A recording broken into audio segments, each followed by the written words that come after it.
The Galactic Educational Concordance had been running field trips to developing worlds for approximately 7,000 standard cycles, which was exactly how long it took most civilizations to perfect the art of bureaucratic self-importance.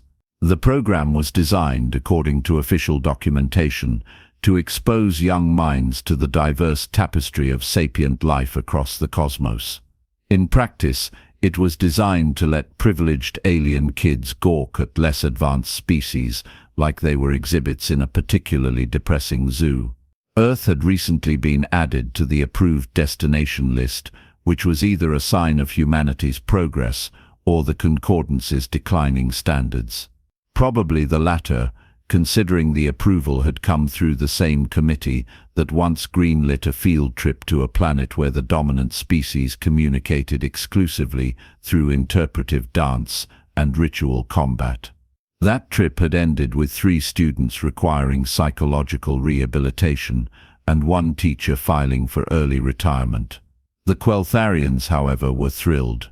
Their species had mastered faster-than-light travel, while humans were still figuring out bronze, had achieved post-scarcity economics before Earth invented the wheel, and had eliminated all forms of disease roughly around the time humanity discovered fire was hot and maybe shouldn't be touched.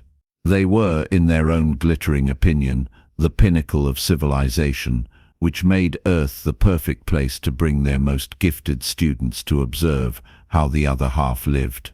The other half being everyone who hadn't figured out quantum harmonics yet. Now, Earth's welcome committee for extraterrestrial visitors consisted primarily of a hastily assembled observation station in low orbit, staffed by people who'd either annoyed someone important or lost a particularly consequential bet. The station itself was a converted satellite platform that had been repurposed so many times it was essentially spare parts held together by government contracts and prayers. Working on that station was Mackenzie Torres, who had not lost a bet but had made the catastrophic error of being competent at her job. She'd spent 8 years as a maintenance technician at a community college in Nevada, which meant she could fix literally anything with whatever happened to be within arm's reach. Need the HVAC system running? She'd use paper clips and bubble gum. Broken water heater? She'd MacGyver a solution involving the janitor's mop bucket, and somehow it would work better than the original. Her supervisor had written in her last performance review that she had an almost supernatural ability to jury-rig solutions that definitely violate several laws of physics and possibly some laws of common sense. Which was exactly why she'd been recruited for the orbital station. When someone in the government realized they needed people who could keep a repurposed satellite functional on a budget that wouldn't cover a decent sandwich, they'd started drafting maintenance workers from underfunded educational institutions. Mackenzie had reported for duty thinking she'd be fixing air filters. Instead, she was humanity's ambassador to species that considered humans only marginally more interesting than mold. She was currently elbow-deep in a ventilation shaft, swearing creatively at a fan assembly that had decided to quit working out of spite when the proximity alarm started screaming. "Oh, come on," she muttered, extracting herself from the shaft and floating toward the nearest console. The station's gravity generators were in the temperamental phase of their life cycle, which meant walking was more of a suggestion than a reality.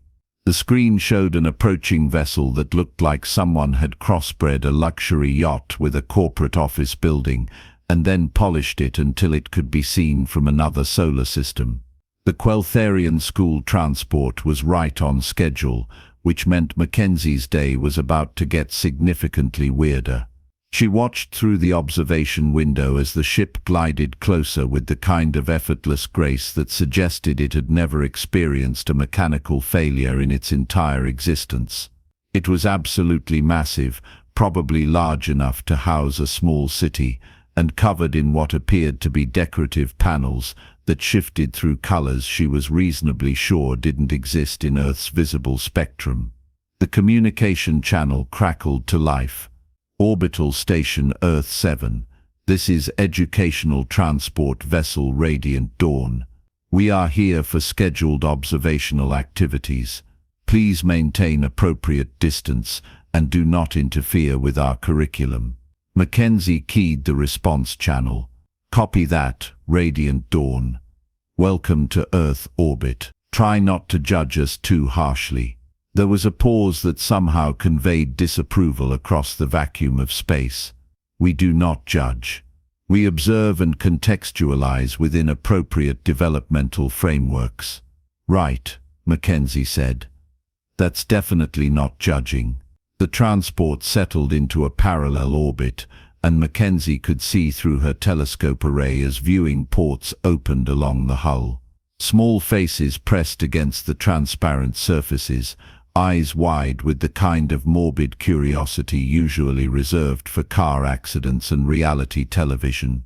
The Queltharian students were staring at Earth like it was a fascinating disaster, which was pretty accurate. From orbit, the planet looked nice enough, all blue and green and white, but Mackenzie knew that down there, humans were engaged in their usual activities of arguing about everything, inventing increasingly weird foods, and occasionally launching things into space with what more advanced species would call reckless optimism. She was settling in to ignore the field trip and return to her fan assembly when something on her console started blinking red. Then another thing, then several things at once, which was how Mackenzie knew something had gone catastrophically wrong. Station Earth 7, we are experiencing a critical malfunction, came the voice over the comm, and for the first time, it didn't sound condescending. It sounded panicked. Our primary power distribution node has suffered a cascading failure. Multiple systems are offline. We are venting atmosphere from sections 4 through 9. Mackenzie's training kicked in, which was unfortunate because her training was designed for satellite maintenance, not alien spacecraft rescue operations. How many people aboard? 42 students, 3 teachers, 2 pilots, and 4 support staff. The students are trapped in the observation deck. Bulkhead seals are not responding. She pulled up external cameras and zoomed in on the Queltharian ship. Sure enough, she could see vapor streaming from multiple hull breaches, and the decorative panels that had been shifting through impossible colors were now flickering and dark. What about your emergency protocols? Our automated systems are non-responsive. Our backup systems are non-responsive. Our backup systems are also non-responsive. Got it. Mackenzie was already running calculations in her head, none of which were encouraging. What about the kids? The observation deck has approximately 47 minutes of breathable atmosphere remaining. The emergency bulkheads should have sealed automatically, but they have not deployed. Manual override is not functioning. We cannot reach them, and they cannot reach the escape pods. 47 minutes. Mackenzie looked at her console, then at her tool belt, then at the massive alien vessel that probably cost more than Earth's entire GDP and was currently failing in the most expensive way possible. Radiant Dawn, this is going to sound insane, but I think I can help. The pause that followed was longer this time. You are a human. Yeah, thanks. I'm aware. Your species has barely achieved rudimentary spaceflight. You do not possess the technological sophistication to interface with Queltharian systems. Mackenzie was already pulling on her extravehicular suit, which was definitely not rated for this kind of operation, but was all she had. Look, I don't know anything about your fancy quantum whatever systems, but I know how to fix broken things, and right now, you've got 42 kids running out of air. So you can either let me try, or you can explain to their parents why you let them suffocate while the primitive human offered to help, and you said no. Another pause. Then docking port 7. Hurry. She grabbed her toolkit, which consisted of items that would make any proper engineer weep: duct tape, zip ties, a multi-tool that had survived 3 space programs, wire cutters, an assortment of cables and adapters, electrical tape, a hammer that had been to the moon, and a tube of industrial adhesive that was technically illegal in 12 countries. She also grabbed a welding torch, because if this was going to be a disaster, it might as well be a comprehensive disaster. The short-range pod that shuttled her to the Queltharian ship was designed for emergency repairs and had all the maneuverability of a drunk shopping cart. She manually piloted it to docking port 7, where a very tall, very purple alien with 4 arms and an expression of profound distress was waiting. "I am Instructor Veltharim," the alien said, ushering her inside with all 4 hands making agitated gestures.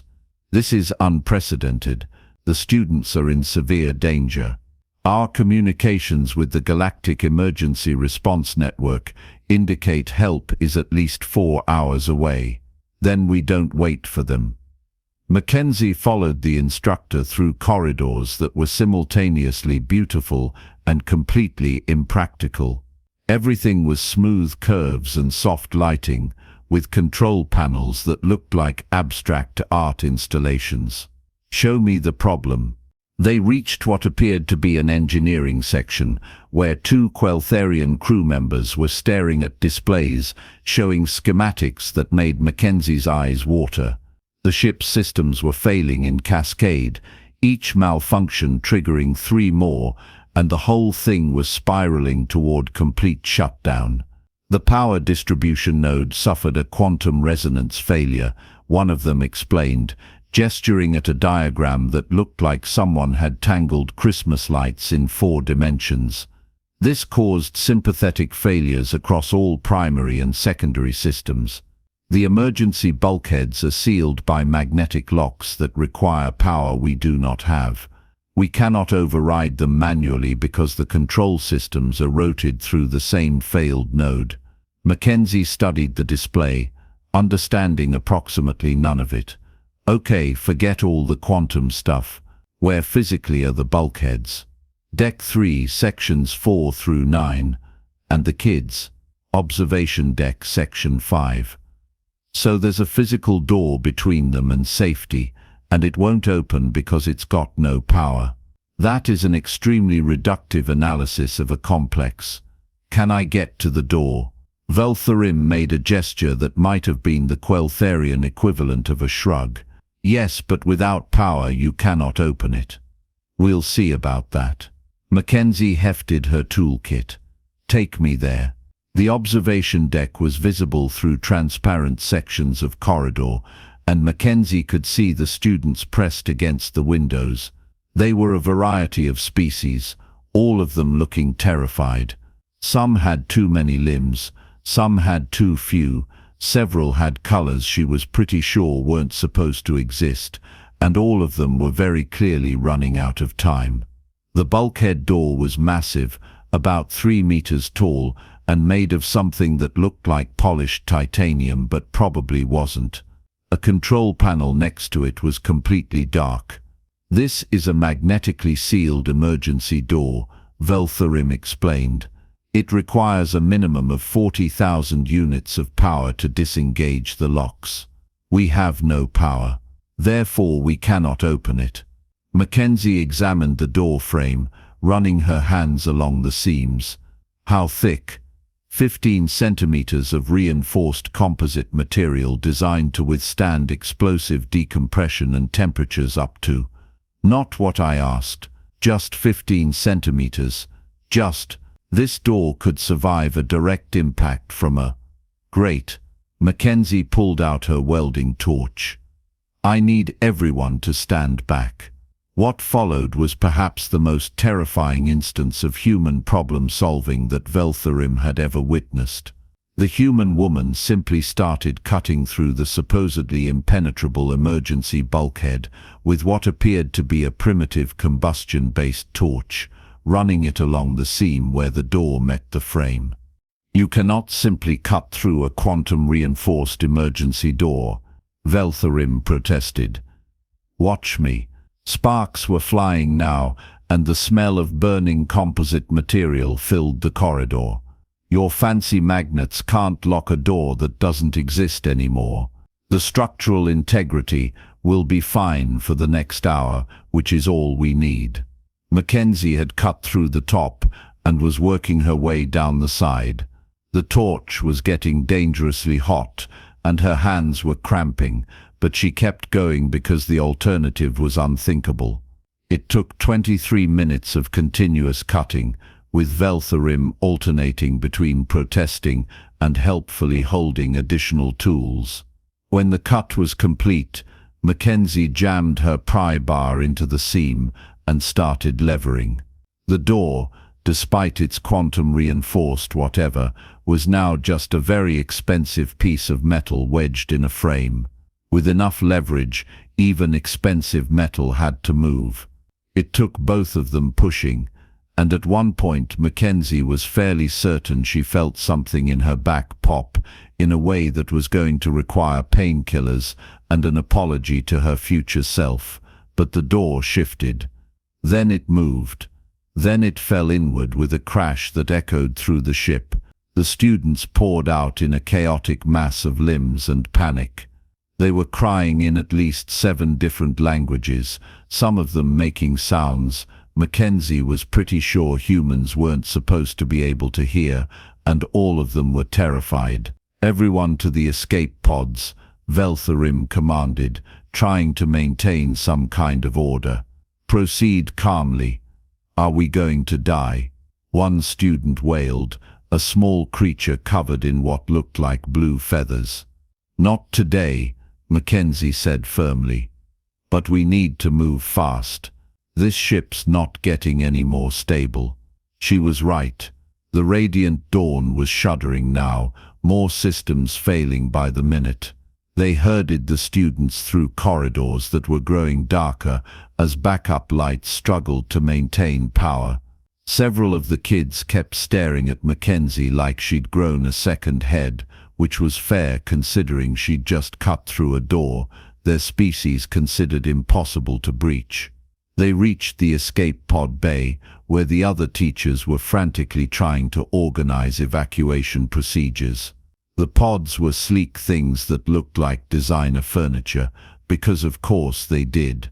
Each could hold about 8 passengers and would automatically navigate to the nearest safe location, which in this case would be Mackenzie's station. Get them loaded, she told Veltharim. I'm going to see if I can stabilize your power situation so this ship doesn't explode before everyone's clear. Yeah, I keep hearing that.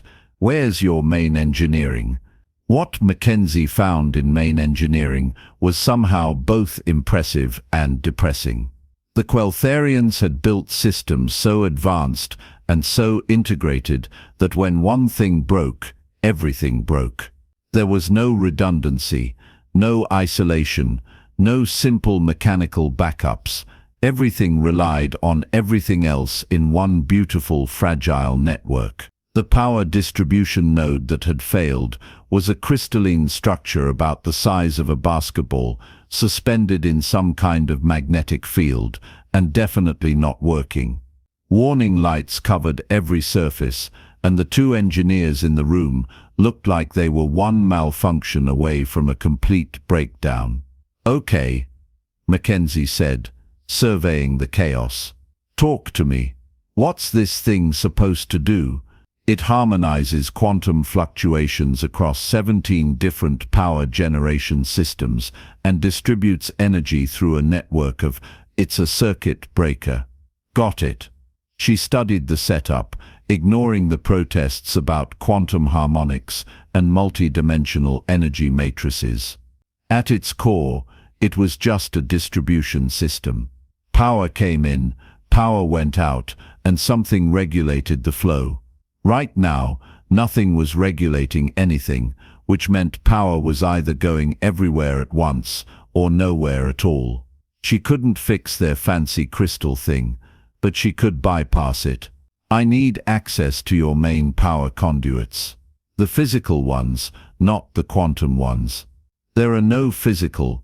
The engineer stopped, looked at a schematic, then pointed to a panel. There are maintenance conduits for the original installation infrastructure, but they have not been used in over 300 cycles. Perfect. Open them up. What followed was an hour of work that would have given any properly trained engineer a stress-induced medical emergency. Mackenzie traced physical power lines that the Queltharians had apparently forgotten existed, found junction points that were buried under centuries of advanced upgrades, and started connecting things that were absolutely not meant to be connected. She used her entire roll of electrical tape. She went through 4 tubes of industrial adhesive. She created a junction box out of a metal panel, some wire, and sheer determination. At one point, she literally tied 2 cables together with a zip tie because they needed to touch, and she was out of better options.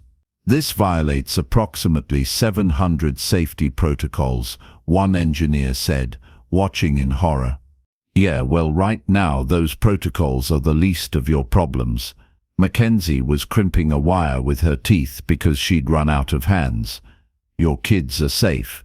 But if this ship breaks up in orbit, debris is going to rain down on my planet, and I'd really rather avoid that. She connected the last wire, said a quick prayer to whichever god handled jury-rigged space repairs, and activated the bypass. Lights flickered, then steadied, then actually came on properly. Impossible, the engineer whispered. Improbable, Mackenzie corrected. There's a difference. She consulted her tablet, which was showing ship systems coming back online one by one. Not all of them, and not at full capacity, but enough. You've got partial power to life support, navigation and communications. Should be enough to limp to a proper repair facility. By the time she made it back to the pod bay, all the students were safely evacuated, along with most of the crew. Veltharim was waiting by the last pod, looking like someone had just explained that reality was optional. You bypassed a quantum distribution network with adhesive tape and wire. And zip ties. Don't forget the zip ties. This should not be possible. Mackenzie shrugged. Possible is just another word for nobody's tried it yet. Your kids safe. They are on your station, yes. We are receiving confirmation now that all 42 are accounted for and unharmed. Then we're good. Mackenzie headed for her own pod. Get your ship to wherever you need to go for repairs, and maybe invest in some manual overrides. Just a thought. She didn't see the Queltharian recording devices that had captured everything. She didn't know that automated systems had transmitted the entire rescue to the Galactic Educational Concordance's central servers. She definitely didn't know that footage of a human woman cutting through an emergency bulkhead with a torch and fixing a quantum power system with tape and wire was already spreading across 14 star systems. She just went back to her station, helped settle 42 traumatized alien students with emergency blankets and packages of freeze-dried ice cream, which they found both horrifying and delicious, and filed an incident report that her supervisor would later describe as insufficient detail regarding the complete breakdown of established first contact protocols. 3 days later, Mackenzie was back in the ventilation shaft, fighting with the same fan assembly, when her supervisor called. Torres, we have a situation. If it's another field trip, I'm asking for hazard pay. It's not exactly a field trip. It's more like you're being requested by name by 17 different species to consult on their emergency response protocols. Also, the Galactic Educational Concordance has issued a formal commendation. Also, you've been mentioned in over 4 million posts on something called the Intersystem Communication Network. Also, there's a documentary team from the Andromeda sector requesting an interview. Mackenzie hit her head on the duct. What? The video went viral. You're famous. Extremely famous. There's a betting pool about which species will recruit you first. The Queltharians are calling you the human who cuts through problems. It's apparently a compliment in their language. She extracted herself from the ventilation shaft for the second time that week and pulled up her tablet. Sure enough, there were messages. Hundreds of them. Interview requests, job offers, appearance fees, something that looked like a marriage proposal from a species she couldn't pronounce, and a very polite but firm message from Earth's government asking her to please not accept any alien job offers without consulting them first. The most viewed video showed her cutting through the bulkhead, with subtitles in 40 different languages explaining that what she was doing was theoretically impossible. Another showed her bypass solution in engineering, with expert commentary from Queltharian professors analyzing why it worked, despite violating every principle of advanced power distribution. A third was just a compilation of her creative swearing while fixing things, which apparently translated hilariously across most major languages. "I just wanted to fix a fan," she said to nobody in particular. But that was the thing about humans, really. They'd spent millions of years solving problems with whatever was within reach, and they'd gotten very good at it. Advanced species with their quantum harmonics and dimensional matrices had optimized themselves right past simple solutions. They'd built systems so perfect that they forgot how to work when things broke. Humans, on the other hand, had been breaking things and fixing them with duct tape since they'd figured out tools. It was practically their defining characteristic. The Galactic Educational Concordance quietly updated their field trip protocols to include emergency human consultation as a standard safety measure. Several species began offering courses in primitive solution engineering, and Mackenzie Torres went back to fixing ventilation fans, occasionally taking consulting calls from species who'd built themselves into corners so advanced they'd forgotten about doors. She never did fix that fan properly. She just bypassed it with a spare motor from an old satellite and called it good enough. Good enough was, after all, the most human solution possible. And somewhere in the galaxy, 42 students were learning a very important lesson. Sometimes the most advanced technology in the universe couldn't compete with someone who knew how to use a really good roll of duct tape.